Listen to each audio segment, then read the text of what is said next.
masuk ke sesi wawancara, pertama-tama kita kenalan dulu nih dengan narasumber kita. Silakan narasumber. Kenalin, nama gue Dawam. Gue sebagai penikmat dan pengamat timnas itu sebenarnya sejak nggak tahu ya sejak kapan ya. Seinget gue sih pas SD itu pas lagi hype-hypenya pemain kayak Ivan Bahdim, BP, terus Okto, terus Ferdinand Sinaga, Firman Utina, Boas. Ya, pas hype-hypenya pemain itu.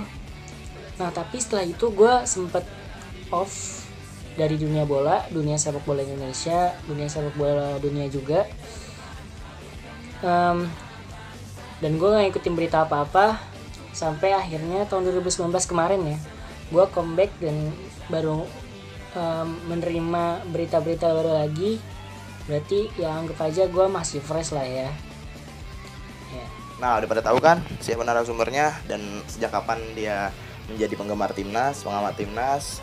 Dia juga teman SMA gue, sama-sama pegiat sepak bola. Selanjutnya nih, kalau gue sebelum itu, kalau gue sendiri ngefans timnas itu bener-bener ngefans itu di tahun 2010, dimana kita masuk final Piala AFF. Itu superior banget kita. Sebelum di final akhirnya kalah oleh Malaysia, dan mungkin itu pengalaman tersedih juga. Nah, selanjutnya gue akan nanya dengan narasumber kita, apa sih pengalaman tersedih selama mengamati era timnas Indonesia?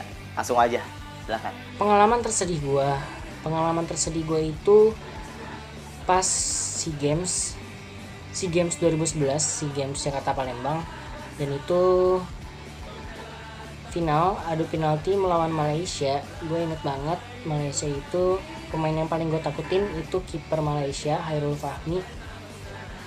Dia kiper yang bagus, pemain yang bagus, dia juga melakukan penyelamatan, save yang hebat, dan gue agak kesel sama dia.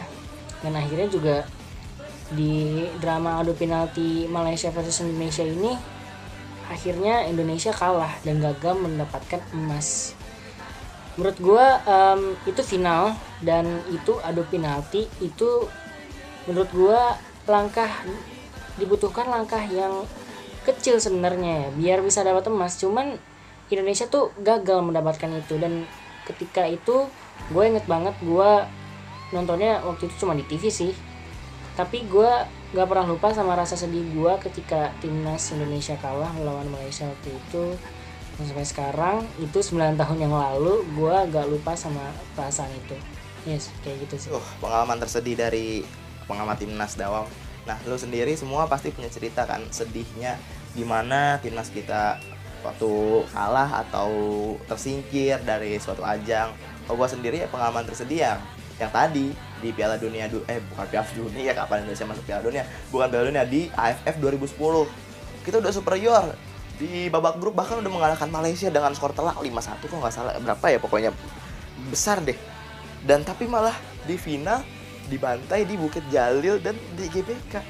Ini gue bingung, atau kita yang grogi nggak bisa main di final, atau emang apesnya aja. Berapa kali kita masuk final, 2016 udah pernah masuk final.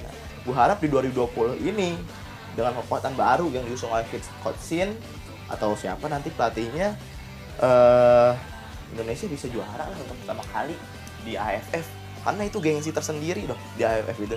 AFF itu ajang yang se-Asia Tenggara sih masih, tapi kalau kita udah juara itu gengsi naik, dan gak menutup kemungkinan ke depannya Piala Asia, Piala Dunia kita bisa masuk. Meskipun kita udah masuk Piala Dunia nih untuk pertama kalinya U20, bukan untuk pertama kalinya, kita udah pernah dulu waktu masih nama Hindia Belanda. Nah, selanjutnya gua nanya lagi nih ke saudara Dawam, pelatih favorit selama era timnas Indonesia versi lu nih apa sih?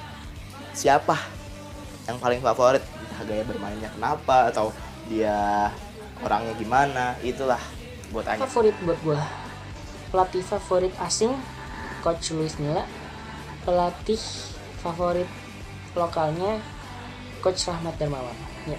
Itu tuh pelatih yang difavorit oleh Dawam. Kalau dari gue sendiri ya pelatih Luis Milla sih. Luis Milla gaya bermainnya cocok banget Indonesia position game, karena Indonesia itu nggak kuat staminanya. Jadi kalau kita menguasai position game secara lama dan bolanya kita nggak terlalu menguras tenaga, oper-operan aja, tiki taka itu sangat cocok dengan fisik pemain timnas yang fisiknya itu kata Coach Shin ya, 45 menit awal aja udah habis fisiknya ya.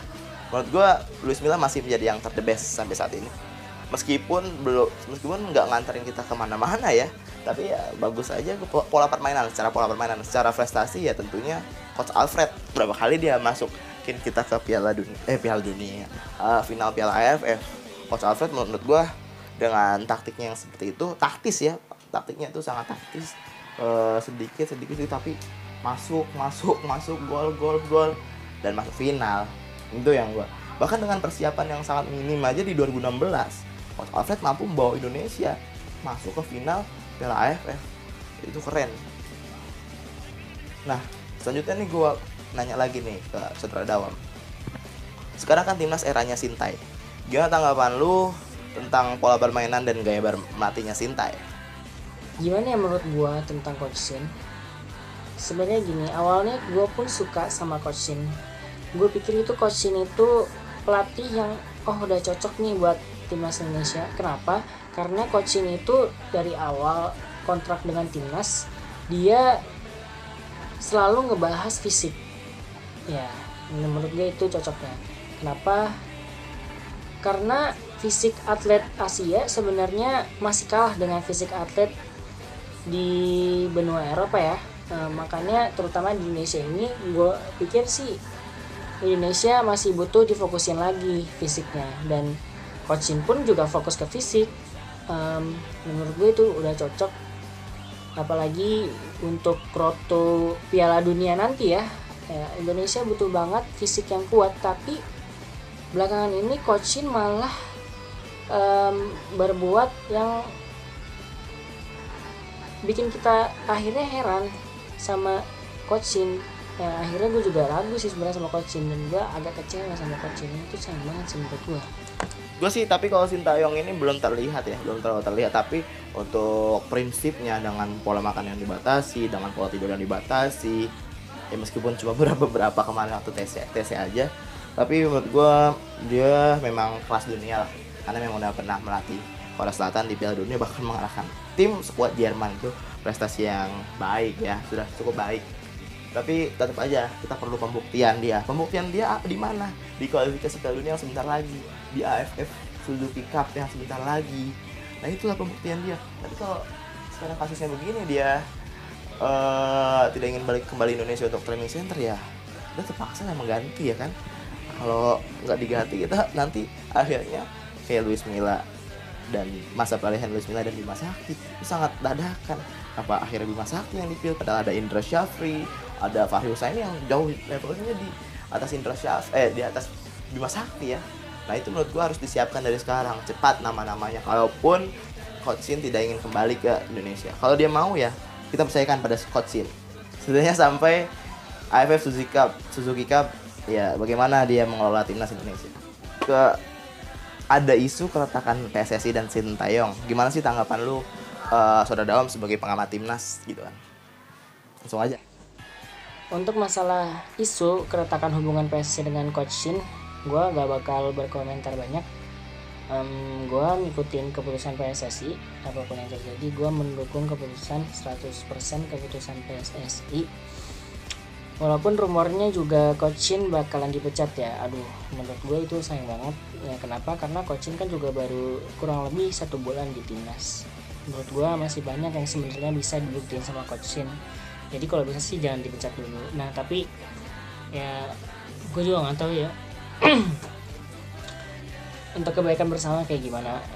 Di depan media berita Indonesia pun juga Coach Indra juga udah ngejelasin gimana sudut pandang dia terhadap perilaku Coach Shin yang merupakan rekan kerja Coach Shin secara langsung kan. Ya memang dari penjelasan Coach Indra banyak menimbulkan kontroversi dan banyak menimbulkan keheranan terhadap Coach Shin ini. Sebenarnya kok Coach Shin jadinya pengen banyak mau sendiri gitu, jadi nyusahin gitu, sebenarnya intinya nyusahin gitu, pengen ngebuat TC di Korea kan lagi pandemi kayak gini, maksudnya ya masih banyak yang harus di breakdown, nggak cuma dari sudut pandang coach Indra aja, tapi juga butuh sudut pandang dari coach Shin. Kenapa kayak gini coach, kenapa kayak gini coach gitu, butuh musyawarah secepatnya karena banyak agenda yang menunggu timnas, terutama Piala Dunia menurut gua. Jadi maksudnya jangan terhambat sama permasalahan-permasalahan kayak gini. Ya tapi menurut gua apapun yang terjadi, coach Shin stay or out, ya gua 100% mendukung keputusan PSSI. Tapi mudah-mudahan gue sih harapnya cepat rujuk ya untuk masalah ini. Itu menurut pandangan awam ya. Kalau pandangan gue tadi udah disampaikan di awal, menurut gue PSSI benar kok. Kalau memang nggak mau kembali, ya pecah. Masa kita terlalu nurut sama pekerja. Sebentar kita bosnya nih, PSSI bosnya, kerjanya mau ini, masa kita nurut? Nggak mungkin kan. Nah, selanjutnya pertanyaan buat Dawang, semisal diganti, siapa pelatih lokal yang cocok menggantikan dan kenapa lu milih dia? Putusan nantinya coach ini diganti sama pelatih lokal. Kalau pelatih lokal sih gue pengen untuk timnas senior sama timnas U23 dipegang sama coach Indra. Terus untuk U20-nya mungkin coach Fahri ya. Ya pilihan gue sih itu. Itu tadi pelatih lokal yang disarankan Dawang. Kalau gue ya kembali ke tadi, Aji Santoso, ada Syafri, ataupun ya Stefano Kugura. Tadi udah keren kan. Selanjutnya gue mau nanya nih, semisal tetap Sintayong, Coach Shin, gimana apa harapan lu buat dia mengelola timnas Indonesia, terutama di kualifikasi Piala Dunia dan AFF yang akan berlangsung? Oke, kalau ternyata Coach Shin stay dan dia nggak jadi out, nggak jadi dipecat, ya alhamdulillah juga. Berarti harapan gue buat timnas sih, semoga timnas menjadi kembali lagi ke program latihannya dengan lancar. Mereka juga bisa mengikuti arahan-arahan dari para coach. Terus untuk coach sendiri cepat akur sama rekan-rekan PSSI, cepat akur sama coach Indra. Ya karena dibutuhkan chemistry yang apik untuk memajukan timnas tanpa basa-basi. Menurut gue sih kayak gitu. Jadi dipercepatlah nih musyawarah untuk mendapat mufakat. Tanggapan Dawam. Kalau gue sih harapan gue ya tetap kalaupun terus ya harus lebih baik dari pelatih-pelatih sebelumnya. Ya juara lah AFF dan menyapu bersih nih pertandingan kualifikasi Piala Dunia kalau bisa. Kalau bisa menyapu bersih hebat. Gue siap plus. Tapi kalau setidaknya menang 2 kali, kalah sekali nggak apa-apa.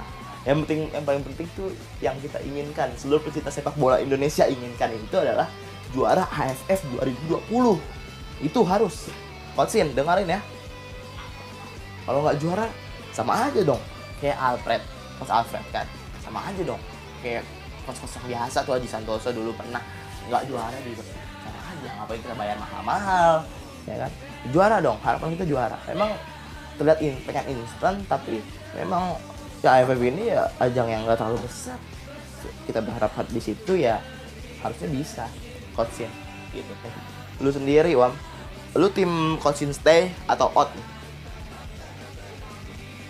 Oke, gua tim Coach Shin Tae-yong out or stay. Gua netral aja ya, karena yang pertama gua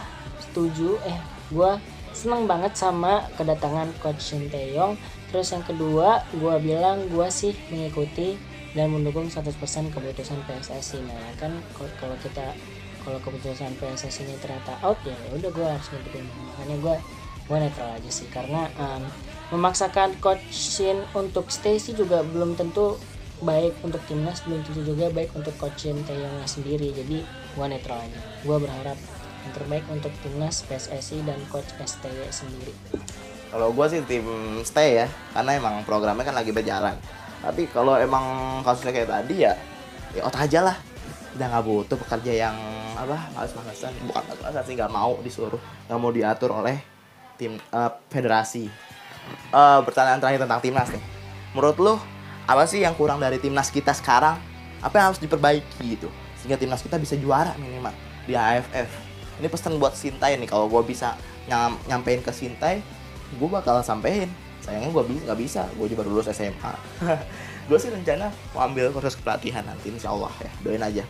Apa kekurangan timnas? Gini ya, jujur gue sebenarnya gak pernah merasa kurang sama timnas. Gue selalu merasa cukup apa yang diberikan timnas.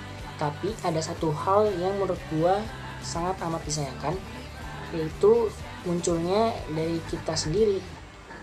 Kita sebagai penikmat timnas, sebagai pengamat timnas, sebagai fans, sebagai supporter, lebih banyak memberikan energi negatif dibanding energi positif kepada timnas.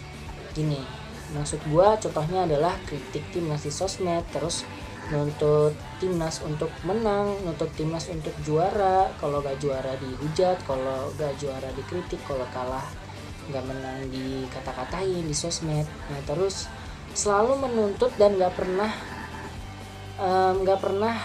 sabar dengan proses, selalu nuntut sesuatu apa-apa tuh instan. Dan menurut gue itu hal yang sangat disayangkan ya, itu energi-energi negatif yang diberikan ke timnas. Nah itu menurut gue yang kurang dari timnas adalah kurangnya energi positif dari kita sebagai supporter, sebagai fans, sebagai penikmat dan pengamat timnas ya. Walaupun menurut gue sebenarnya dari segi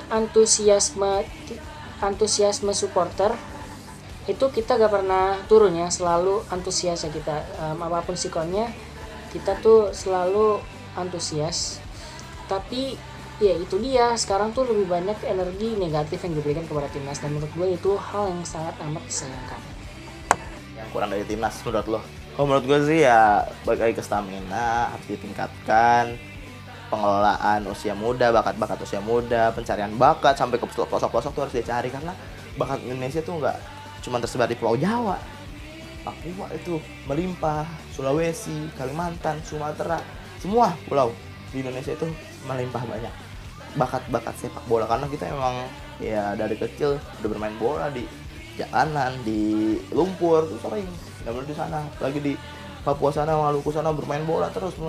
Tulehu kan contohnya menghasilkan banyak sekali pemain sepak bola profesional. Nah itu menurut gua yang harus diperbaiki oleh timnas Indonesia. Terakhir nih, benar-benar terakhir, harapan lu buat channel Opini Daki. Terima kasih buat channel Opini Daki, udah ngundang gue ke acaranya, ke Opini Daki episode 2. Makasih banyak atas waktunya. Gue harap channel ini makin gede, makin berkembang, makin terkenal, karena kontennya menarik, gue suka. Dan dia konten yang memfokuskan sharing dengan sudut pandang yang berbeda. Menurut gue itu bagus. Jadi makin cepet-cepet terkenal, makin gede, makin banyak subscribernya, makin banyak followers. Oke, udah itu aja. Makasih harapannya ya, semoga itu terwujud lah. Semoga gue tetap bisa menghibur kalian semua di channel ini, dan tetap kemungkinan yang gue bahas nggak cuma timnas Indonesia, nggak cuma sepak bola, karena ada bahasan lain. Tapi gue nggak suka membahas yang nggak gue ngerti gitu. Misalnya ada yang bersinggungan dengan politik gitu, gue nggak ngerti politik, kenapa gue harus bahas itu. Kemarin ada yang minta gue bahas kasus novel, gue nggak ngerti, nanti gue salah, tiba-tiba ada tukang bakso depan rumah gue, kan nggak enak ya kan nggak afdol. Gue kayak bintang diserang Instagram gue, gimana gitu kan ya. Gue mau ambil lurus-lurus aja lah. Pemerintah pasti sudah bekerja yang baik demi COVID ini. Dengan menangani kasus yang COVID yang besar ini, kita jangan menambah beban pemerintah. Kita dukung semua program pemerintah, semua protokol yang diinginkan pemerintah, semua yang dianjurkan kita dukung. Dan tetap kita harus berpikir kritis dan optimis di rumah ya, karena itu yang mempengaruhi ya sugesti tubuh agar kita tidak terkena penyakit COVID-19 ini. Oke, itu aja dari gua. Semoga lu tetap bersinergi. Sampai di sini aja Opini Daki episode kali ini. Gue Dava Rizaki pamit undur diri. Salam sinergi.